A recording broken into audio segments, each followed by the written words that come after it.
going on Facebook?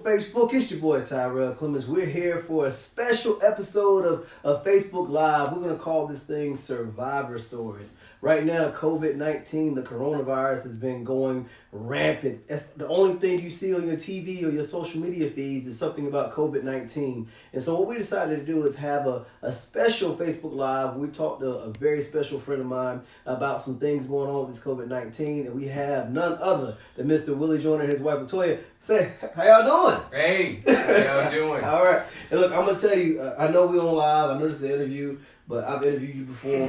We ain't about to do this thing super professional. And so that's why the first thing I want to say is, check out that shoe game, though. I was just saying, you got to check out the shoe. They came in ready. I was like, I got my J's on or something. They on a whole nother level, right? They come in matching like, the music video. Like, Diddy gonna be take that. I'm just waiting for that. They're trying to be like us. That's it. Well, look, y'all. Coming to see the cool couple. I'm just saying, y'all came in matching hard, though, bro. I'm like, look at them.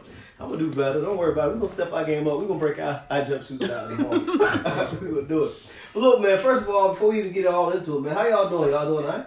We good. Okay, well, that's we good. Are good. Well, I'll let you know, so many people, even my mama and daddy. So make sure you tell them how we're praying for them. Everybody been praying for y'all, man, making sure y'all have got through this crazy situation in a good manner. And we're happy that you're good. We're happy that you're back. I saw your videos on Facebook. You're still stepping and dancing. You still can't step better than me, but you're doing your thing, brother. I'm proud of you. But we're gonna jump right into it, man. I think you're the first case of COVID-19 that was diagnosed, at least in Pitt County, or one of them. Well, I tell you, that's what they told me. Okay. That's what they told me, but after researching and finding out a lot of information about what was going on, I saw some posts and realized, there were probably people who had it and didn't know they had it, right, and never went to a hospital, got diagnosed by a doctor, right, or anything like that. I guess I'll just say I was the first one that was legitimately diagnosed by a doctor, went through that whole thing with Dr. Silvernail from the health department calling me and rolling out the information about the press release and all that kind of stuff like that.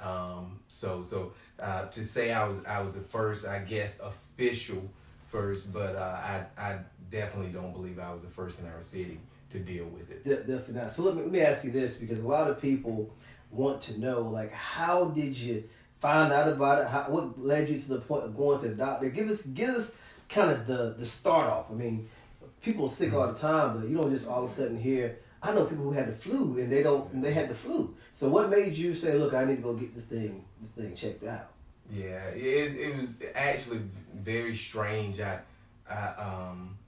think it was a Tuesday. It was a Tuesday, mm-hmm. And I remember going to work and received a phone call, and after that phone call, started coughing, mm-hmm. And so I got this running joke now that I kind of say I think I got it from the telephone call. I think it was passed to me through the telephone, mm-hmm. But I remember that day going to work and was coughing, and then that evening, still just I felt fine the whole day, but still just a little dry cough. Right. And but by the time I got home that evening, probably about 7:30, 8 o'clock, around that time, I felt bad. I was not myself, and decided to go to bed early, and I went to bed, and I'm normally a night owl. I'm normally that person that's up working, right? Pretty late in the evening. But that particular night, I had to go to bed. I had to go to bed, and it was just one of those situations where I felt bad. I got up the next morning, still didn't feel good. Right. And still coughing. I think I had a slight temperature at that time, and ended up calling in to work and saying that I couldn't come in, and then so that was a Wednesday. So that Thursday is when I finally decided to go to the doctor. So let me stop you. So it happened on a Tuesday when you first got it, and you didn't really feel, you didn't do anything on Wednesday. You just felt bad with the bed. But when it hit you finally on Thursday, so it's a couple days passed before you did it. Look, we're gonna try to flip this camera real quick. So I think the video coming sideways. Flip it over. We'll see if it shows right. We ain't got these fancy cameras, y'all. Did it flip it for you? I'm looking at this. All right, we're gonna see if it flip this real quick. I'm gonna get right back into it. Are we right side up? It didn't flip it. It's still the same. It's still sideways. Oh wait, there it went. We right There's a side delay. Up? All right, there's a delay. Are we good? All right, so on Thursday, had anybody told you that you needed to go to the doctor? Or, I mean, did you even know about the whole COVID-19 when you started feeling that way? Oh yeah. I knew about it. Not, of course, not as deep as I know about it now, Yeah, but you know about it now. Yeah.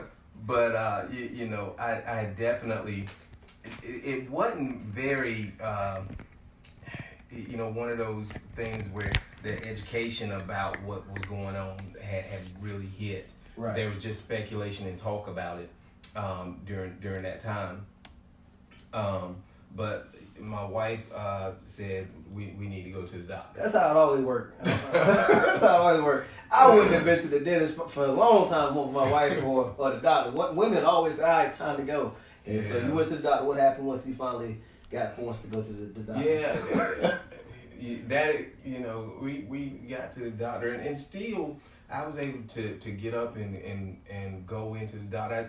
I still had the temperature, cough, and but had not really felt the shortness of breath yet. That had not really hit me. But we got to the doctor, and so we got to the back, and I think the nurses, I remember the nurse tested me for the flu, and when I got back with the doctor, he did some other things, and finally he got up and walked out, and I think he kind of hinted that he wanted to test me for COVID-19, but didn't specifically come out and say it. Right. He walked out, and I remember the nurse came back in. And then when the nurse came back in, she was like, Was she nervous when she came back in? And we was wondering why the doctor didn't say anything, but the nurse came back in. The nurse was like, well, we're gonna test you for COVID-19, and so I was like, okay. And so she, did the whole thing down my nose and all that kind of stuff, and we went through that whole process, and still not really, thinking much about it, thinking I'm just gonna, get well. Right. Let me ask you this: where were you at doing all this? Because like now, when you go to the doctor, they don't let everybody go in. Like I can take my baby in, but my wife can't come in with us. I mean, so were you able to go in at the time, or everything kind of? So you right there with him the whole time? What had started actually Wednesday when he was still continuing to be sick. Right. I separated myself. He stayed in the bedroom. Okay. And I slept on the couch. For some reason, something told me at that point in time not to stay in the same room. Right. So Wednesday, I decided to sleep on the couch and him in the bedroom. Okay.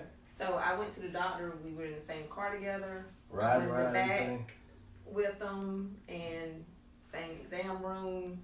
The nurses, everybody had on masks, gloves. And you just right there chilling, ride or die. That's what I'm talking about. All right, so the nurses finally came in. They did your testing and the swabbing and everything. So what happened after they finally did that little testing? What happened after that?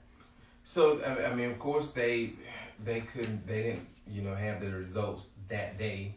They just told me what was going on next. That I needed to go to the house and isolate, and really didn't really give me a lot of advice about what to do. all of that, it really came from Nurse Joyner. Well, let me ask you, did they give you any medicine or anything? Any Tamiflu or anything? Yeah, They gave Tamiflu, they did but give me actually Tamiflu. Tamiflu made his symptoms worse. So they gave you Tamiflu and it made, okay. I didn't understand why I got Tamiflu when they said I didn't have the flu. I did. Right. So let me, let's get this. All right, so you were sort of isolating already Right. on Wednesday, but not completely isolated. Y'all still in the same household, obviously. Mm-hmm. Now, and so once you went on Thursday, you didn't get the results immediately. So let me ask you. I know when I was waiting for the bar exam results, and I know a couple times when Wendy had pregnancy results, you had to shake that thing. You get nervous waiting for the results. How long did you have to wait before you finally got those results? I know there was some pressure on that waiting. How long did you have to wait? Well, that was a Thursday when I went to the doctor. They said it took 3 days for the results to come back. So I was expecting it on Monday. Right. Didn't come. That's how it happens. Didn't come, and of course I'm looking for it. I want to go ahead and dispel the notion that this is what it is. I ain't got that. Yeah, right. I ain't got that. I'm just sick. Exactly. Exactly. So didn't come Monday. Look for Tuesday. Didn't come Tuesday. Oh man. Didn't come Tuesday, and got up Wednesday. Looked for Wednesday, and finally it came that Wednesday. And in your medical report, where you put your information into your my chart, and you can see it. So it was about 9 o'clock that night. I remember looking at my phone and looked down and saw that I had a message. Right. Immediately logged into my chart and read that little paragraph, and heart just sunk. Let me ask you this. I know just finding out that you had that was already a mind-altering and a spirit-breaking experience, but how had your actual physical health changed from that first Tuesday that you got it from the phone call to this Wednesday? How did it change? How much had it gotten worse as far as your symptoms? Yeah. I think the most part of the symptoms that changed was the fever. I ran a fever of 101, 102 every day. And just real tired, sluggish. The only thing I could do was get out of the bed and hydrate. Luckily, Toya prepared meals, and I lost my appetite, so I really couldn't eat a whole lot. But she would always make sure I had a little bit to eat, and so I was able to get something on my stomach. But for the most part, just tired and sluggish and not yourself and coughing. And finally, I really think after the results came, that's kind of sort of went. Seemed like overnight. That's when all of a sudden I started experiencing the shortness of breath. So you know a lot of people don't want to hear the results, because a lot of times once you figure out what you have, we now I wasn't sick till you told me what I had. That's what the old school folks say all the time. But you really experienced that. So once you actually found out that you had the diagnosis, that's when you started receiving some of those other symptoms. And it could have been before, but I do know that's what you remembered anyway. Exactly. What happened a lot though was the cough would lead into the shortness of breath, and I really had to concentrate to keep my breathing kind of sort of in check. Right. That was the tough part. That was really the tough part. The coughing and the shortness of breath. I knew I had a temperature. I knew I had to stay hydrated. I didn't have a lot of energy, those things. But when the cough came and having to control that breathing, that was the tough part. That was tough. So let me ask you this. I mean, you're with them from the whole time. Was there anything that you noticed that got more severe over the course of the time? Obviously, the fever was there. Did you notice anything from Tuesday until he actually got the results that was getting worse, or did it seem to get worse, in your opinion, after he actually got those results? He quit eating was The like sign. a red flag for me, because I had to switch him to Boost. Oh, so he didn't eat it. He actually just did meal replacements. He didn't eat it all.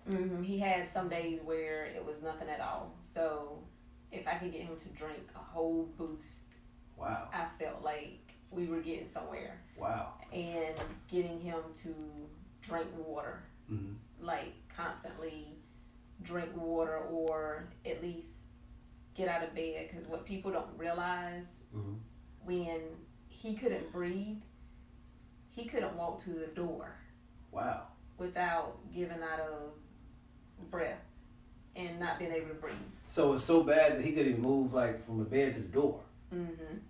And so let me ask you this, because a lot of people when they're in the midst of something, they don't really remember it. All right, like when my wife having a baby, she remembered the pain, but sometimes she remember all that stuff she was saying. And she says she know it anyway. She lying. But so let me ask you, what did you observe that was probably one of the worst symptoms during the course of that time? What was the worst thing you actually observed? Was it the shortness of breath, or was it the coughing, or was it the coughing that led to the shortness of breath? The mixture of the two, because I remember exactly, it was one night, it was a Sunday night. Mm-hmm. It was hard to get him to even get up to take a shower, but I knew heat and steam would help his body. So people don't realize when you're a caregiver, Right. it's hard. So even though we can't be around each other, I'm at a door, and sometimes with gloves, like saying you have to take a shower. Like you have to take this steam shower. And it was that one night when he got out of the shower, all he could do was make it to the edge of the bed, and he couldn't breathe. And at that point, I was deciding, can I even care for him anymore at home? Wow. Or do I let my husband go to the hospital? Wow. Because was I doing him a disservice by keeping him at home? But then I thought about it. If I send him to that hospital, he's going to deteriorate more, because at least at home, he could hear his daughter's voices. Right. He can FaceTime his grandbaby. Right. We can have interaction. Right. So mentally, he can stay stronger, even though he's going through a very traumatic. Well, let me ask you this, just you in general, because as a caregiver, a lot of people don't seem to think about how much of a mental toll that it takes on a caregiver. Did you ever have any feelings of helplessness? I mean, when I see my baby sick and they got an ear infection, or I just want to find a way that I just want to take it away. Did you have a sense of helplessness at all as a caregiver? You see your baby over there, your husband, he's down. Did you feel like any sense of helplessness at all during that process? I did. The thing about it is, when I was around him, I stayed chipper, right, and positive. When I went in that room to knock on the door to say good morning, he couldn't see me broken. right. But when I would go to my side of the house, then I would close the door, and that's when you could lose it. Reality set in. Because reality hits, and thank God for family and our Hype family too.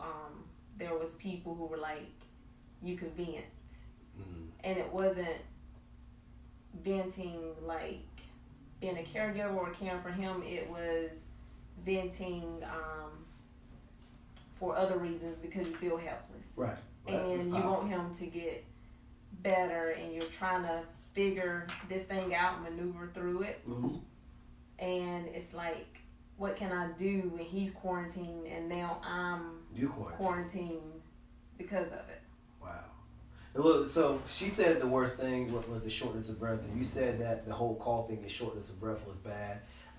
What did you do to find relief? Was there anything that you actually felt? Like she said, the steam bath was good. Obviously, getting up, having your lungs activated is helpful. Was there anything that you did during this whole period of time that actually made you feel better, or was it just pure, for lack of a better word, hell the whole time? Man, I'm gonna tell you, people won't believe it, but something as small as some cough drops helped. Wow. Okay. Some cough drops really helped because it suppressed the cough sometimes. Okay. And you know, sometimes I was popping those things back to back, Like candy, back to back. You know, when I first and my man Sean B brought me those brought me those cough drops, and so I started taking cough drops. But then Toya also found out about something called a steam treatment, and with the steam treatment, basically she boiled some water, got it real hot, and then got some orange peels, cut the orange out of it, and just got the peels, put the peels in the bowl, and poured all of the hot water, boiling water, into the bowl.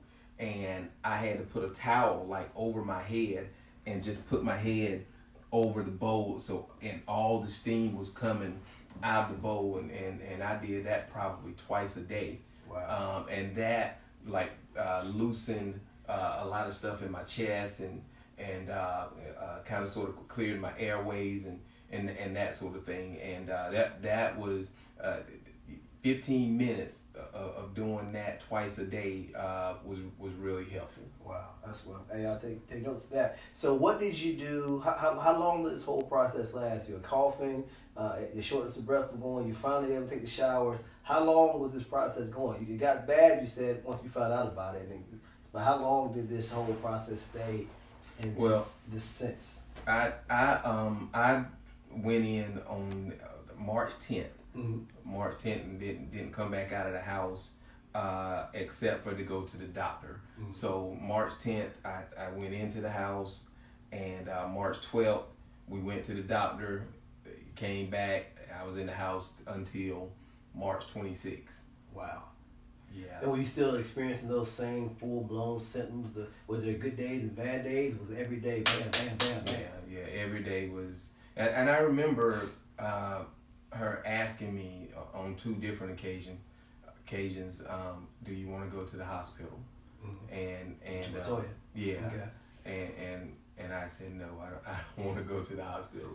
I absolutely did not want to go to the hospital, and you know, so I can remember one night that was like really, really bad, and not just bad physically because I was hurting, but just bad emotionally, because you know, when you know we're married, and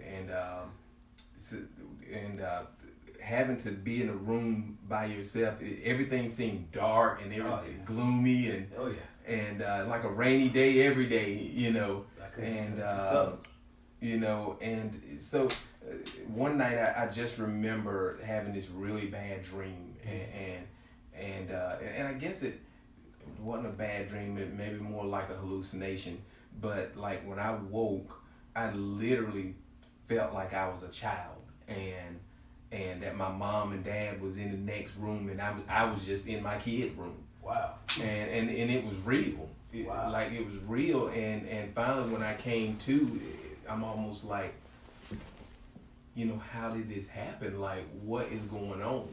And I actually did some research on that, and those sleep studies, and those people who specialize in dreams and that sort of thing. You know, we was talking about when a person is in lives kind of sort of is immediately thrust into a situation, isolation. Mm-hmm. The loneliness, the isolation, completely different from what they're accustomed to. Mm-hmm. It sends their mind into a whole different place, and that's kind of sort of where the dreams and stuff that hallucination dream or whatever it was, you know, came from. But that was a scary moment. My dad died in 2007, and like it was real that he was in the next room. That's amazing. And you're right about that. The studies have shown that even now, during this whole social distancing period, people are having more vivid and extreme dreams now because of the sense of isolation, not being able to go out and interact the way they typically do. They're having for lack of crazier dreams. So that's real. Now we asked Toya about her sense of helplessness, and you kind of hinted on it a little bit. Did you ever have any moments while you're going through this whole process for those a lot of days that you felt?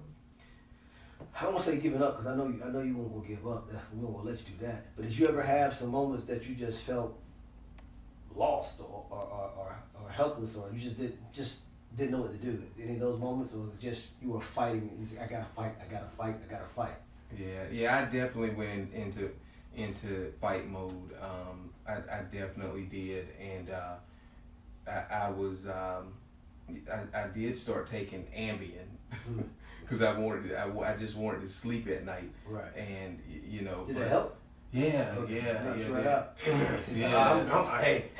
gonna sleep this thing. I'm gonna sleep the next 10 days. It'll be all right. There you go. That first time I took it, I was gone for 8 hours, just sleep. That's a blessing. 8 hours. Sleep, Yeah. 8 straight hours. I don't remember even when I feel well that I get a chance to sleep for 8 hours. I can't feel last time I slept 8 hours. Yeah. And but I haven't had that since.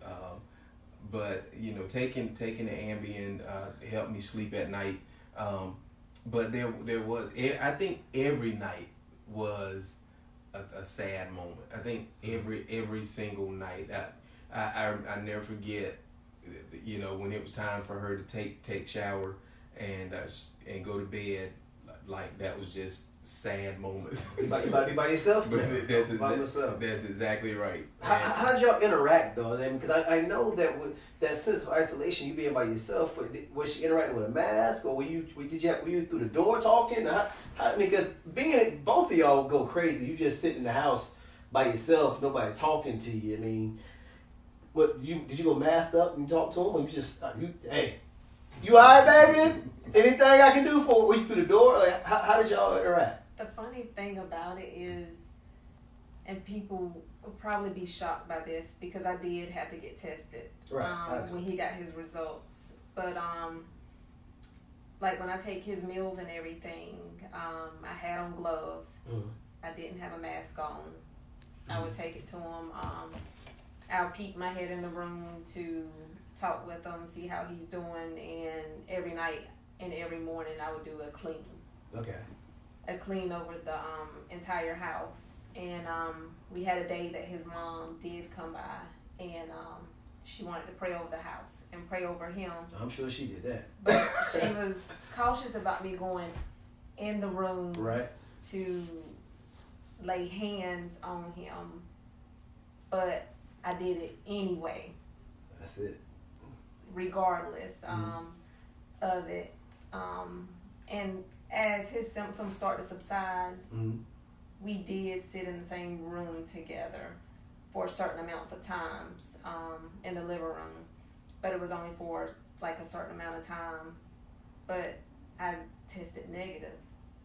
And so, for the virus. Were you shocked that you tested negative? And because a lot of people, we have this social distancing going on right now, and so many people are like, you gotta stay 6 feet apart. But you were there with him. I don't know what y'all were doing, but I'm assuming y'all were together at some point before he got diagnosed. And so, were you shocked when you found out that you didn't test positive for COVID-19? Was there a shock? Like when he tested positive, I thought in my mind that I would test positive, but I didn't have any symptoms. So when I went to my doctor's office and explained to them, I stayed in a parking lot and they came out to my car. Yeah, they came with masks. Yeah, they were complete hazmat. Your last name, I don't know, we ain't playing that. And she was like, you don't have a temperature, and she was like, you could be asymptomatic. And she did the test, and my test took a week to come back, but Eric Coffey's like, there go, got his coming there. It was like negative, and I was shocked a little, but then I was like, that goes to show that, Hey, God, I was thankful. God said that thing though. Now, have you had any symptoms or anything since then? Have you had any issues since that time? So the whole time that doesn't happen.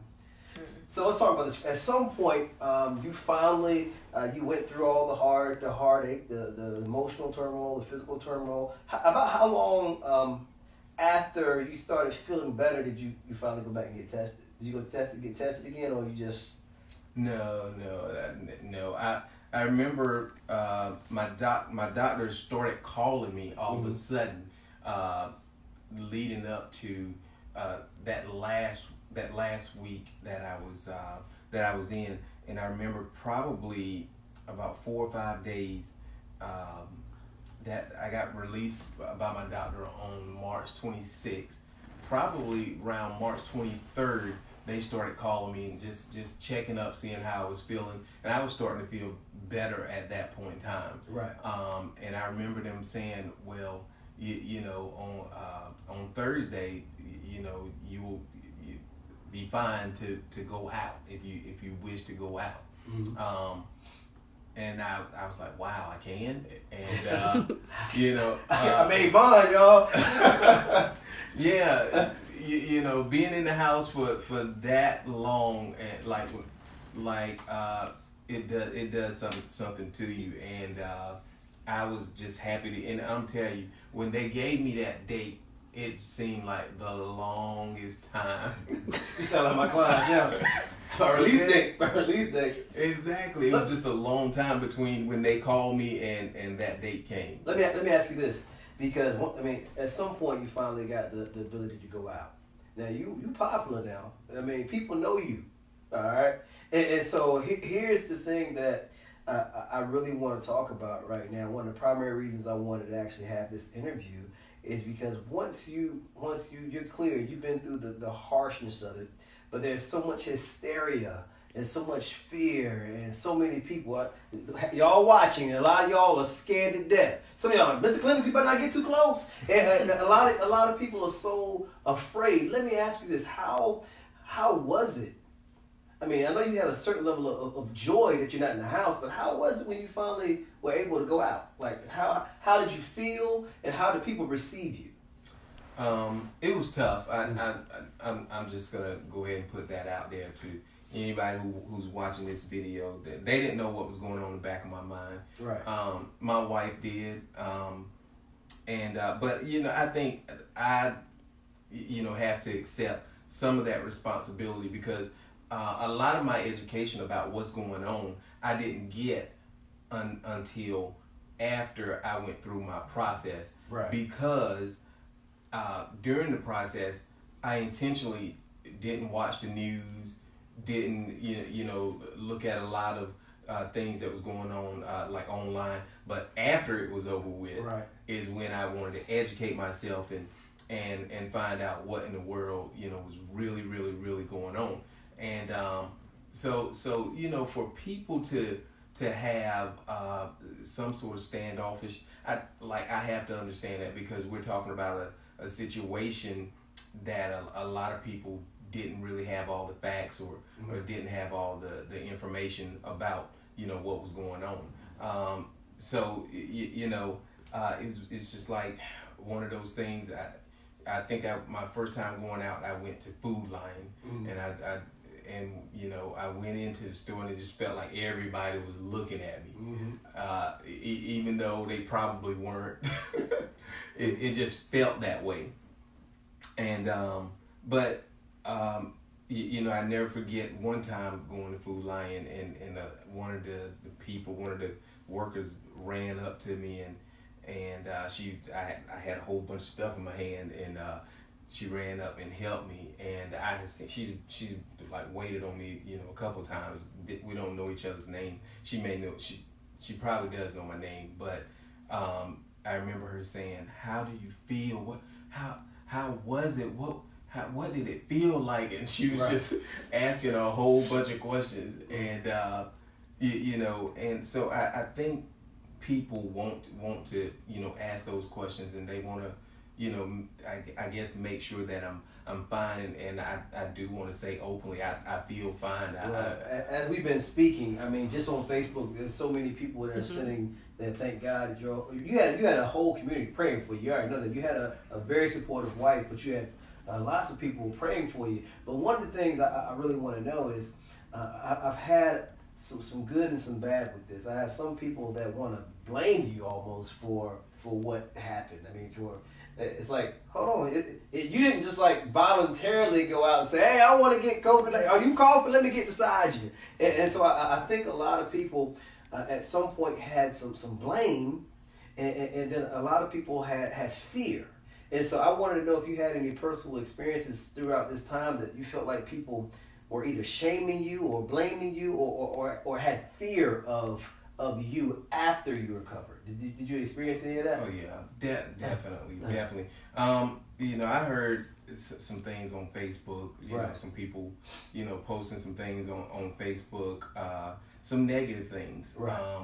And some of them were people that actually know me. Right.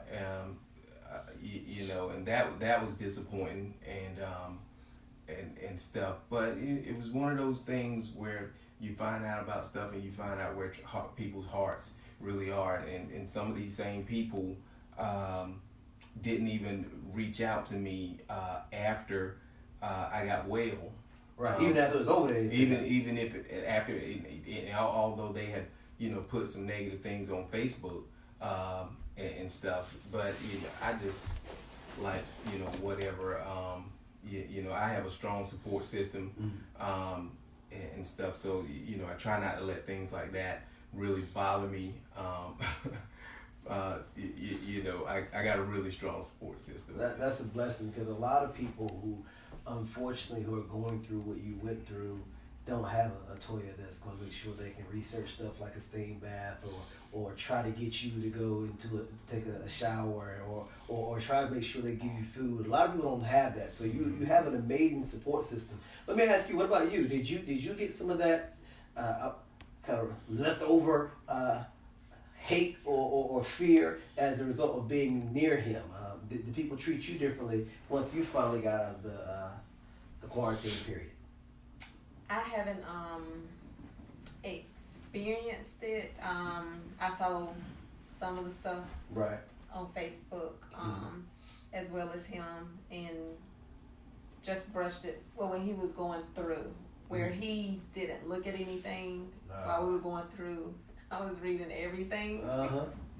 Get mad. I tell you what, I got something for them. I tell you what, wait till we get back. I got something for him. I got something for you next week. You wait till he gets back. I was in the room angry, getting mad. I can't believe she said that. Like she didn't just come over here last month. So I was going off, like, cause you're talking about my spouse. Yeah, talking about my baby. Shoot. So I was in defense mode, and I'm like, I'm taking names. Like right now, like that's all I was doing. She got it right in her purse right there, y'all. I see all them names. She ready. She ready. Like, I'm gonna tell you this one right here. This is what she said on this date at 5 a.m. We don't play that. But we like if we do go out, I can tell people who know him. I can see, like they'll from a distance say, "We're praying for you. Like we're glad you're okay." We praying for you, brother. We ain't about to touch and agree though. We praying for you. Yeah, and this I'm sure that had to affect y'all, man. But the primary thing we want to get people to understand is you're good now. I'm good. Yeah, I mean, I saw you on there trying to do some dancing and stuff yesterday, and you called me out. I don't know if I'm messing with it right now, but I saw it to let you know it was up there. But we gonna just let you do that there, and then we're gonna keep that. But I'm glad you're good. Is there anything that y'all two have gone through during this experience that you feel like that people need to know? If there's any nuggets or anything like, hey, look, if you or a loved one is going through this is the thing you need to do. This is the thing you need to have in order to survive this type of experience. Because so many people are broken after this thing, and I mean, I interacted with you before this, and I can tell you, you're not. You dang near the same. I haven't noticed anything different. Yeah. But so many people are broken mentally after this. Is there anything that you can say to these people that may be going through or have a family member that are going through to help them in the course of this process, based on your experiences? I know it's an off the cuff one there. I think I definitely, I think I went through a small bout of depression, right. Like immediately after it was over. People who know me know, like I'm a mover shaker. I'm always wanting to be involved, do stuff, and I couldn't do it for a long period of time. So after it was all over with, I wanted to immediately jump back out there and be able to pick up where I left off, and I had to realize that I could not do that. I still had to stop, take a breather, and realize that things have changed in the world, and right. and the way we interact is different, and but even with that, I think it was probably just a little hard to accept that I just couldn't go back to work. I just couldn't go any and everywhere, and I think it just played with my mind a little bit. I just wanted to be able to do the things that I was accustomed to doing and was used to doing. But I would say to families, if you have a loved one, make sure you provide support. I know those people who knocked on our door and said, here's a meal. I know those people who sent text messages of comfort and that sort of thing. I ain't talking about the nosy folks that sent text messages and sent You got a friend request. I gotta see if this is real. Yeah. What was it you? yeah. The nosy folks that sent inbox messages and all that kind of stuff. I'm talking about those genuine people that we could see their heart in the messages that they sent. Those people those are the real people that help you, kind of sort of get through this process. And of course, I do want to say that, people who encounter this, you have to protect your family. Mm-hmm. I think of after all this is over, the stories that I heard of a mom and all three of her sons dying.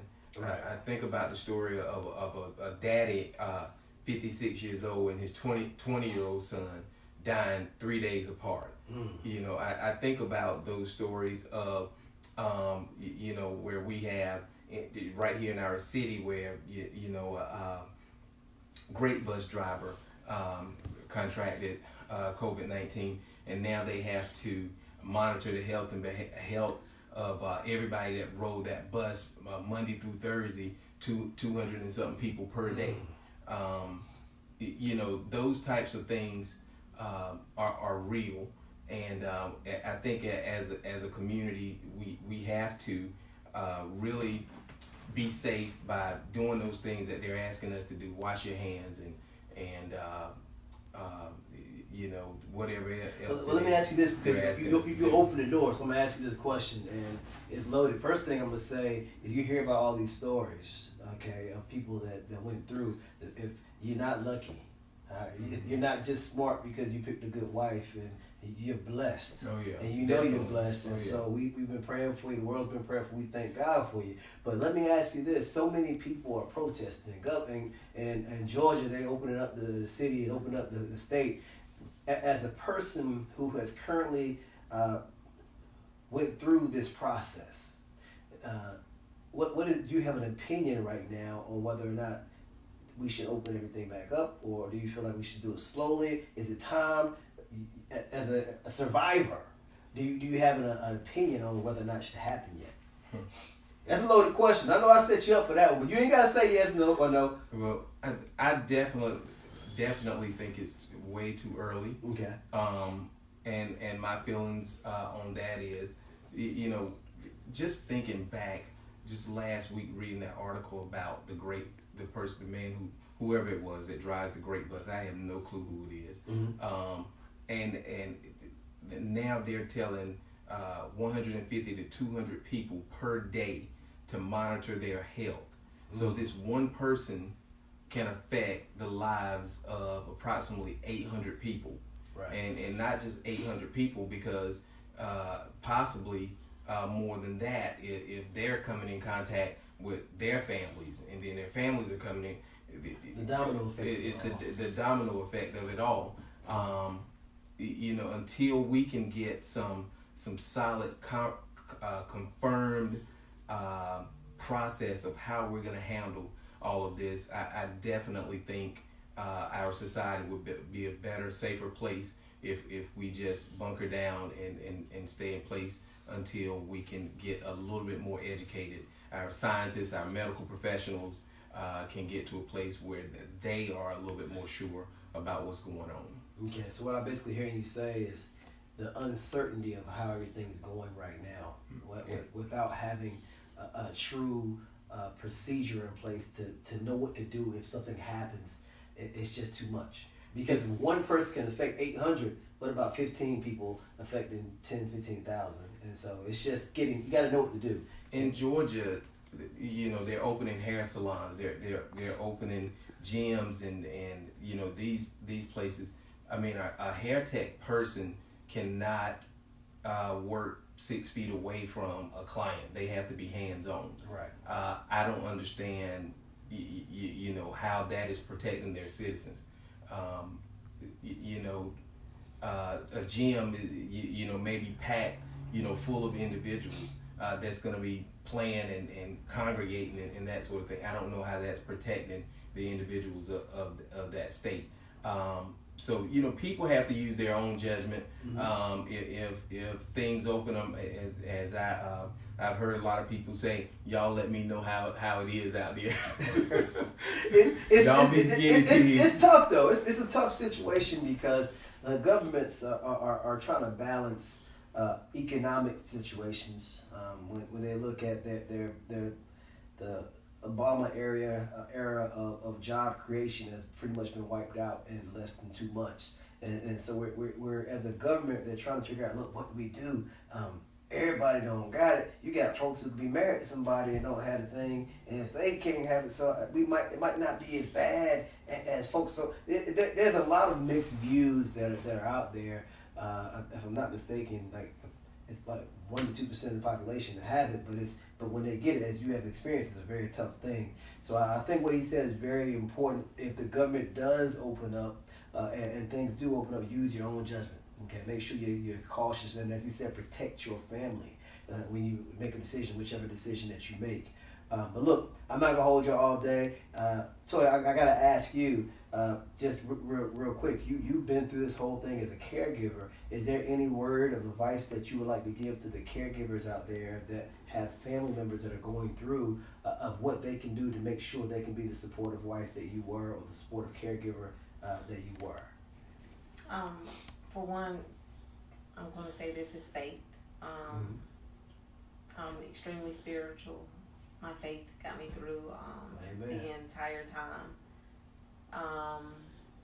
And it's just, you have to do it. I hate to be like Nike and just do it, but rely on your village too. Because our village wasn't just our family.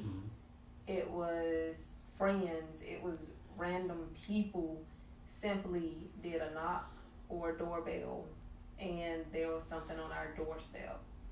So rely on villages that are out there, and also take those moments for yourself. Like for me, I was missing Willie, so it was the simple things of just knocking on that door to peek in and say good morning, or at night just to say good night. And when I go in my room, I would do simple stuff. If it was, I'm sorry, watch some ratchet TV, which I try not to do all the time. It made you smile though. It did. You watch the Cardi B videos and stuff. You watch that stuff. Coronavirus, you watch it. Don't act like you did. You know you watched it. Something, just anything to take your mind off of for just a little bit. Well, that's a blessing. HYPE stands for what? Helping yourself with pride through education. I do want to say this. You know, in the midst of all of this, none of our kids, our parents, our teachers, staff members at North Pitt High School contracted coronavirus, COVID-19, through my whole process. That speaks volumes. And in all honesty, that speaks volumes, but it also lends credence to the argument to folks in Georgia. That's what they use. They use that there's been people that have been around other individuals that didn't get it. So it's not everybody. That's what they use to make the justification of doing it.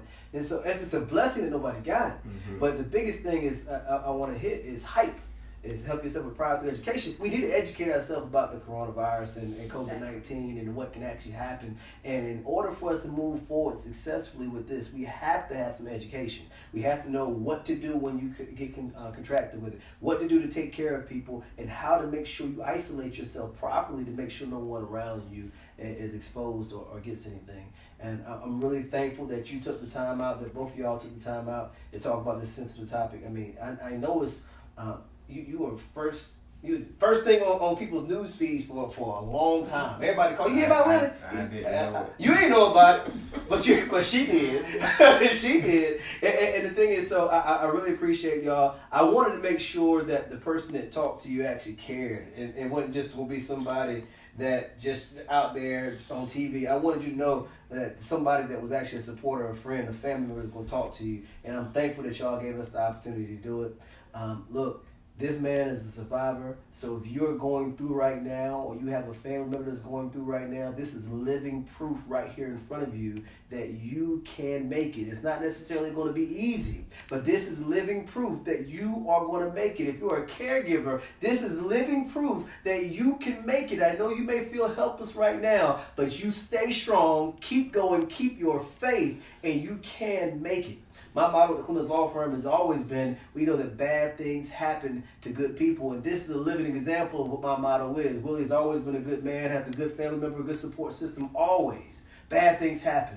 But if we come together as a village, as a team, as a family, nothing, coronavirus, the economy, nothing can stop us. We love y'all. We see y'all next time on Survivor Stories. Bye. Work, it's the glimmers.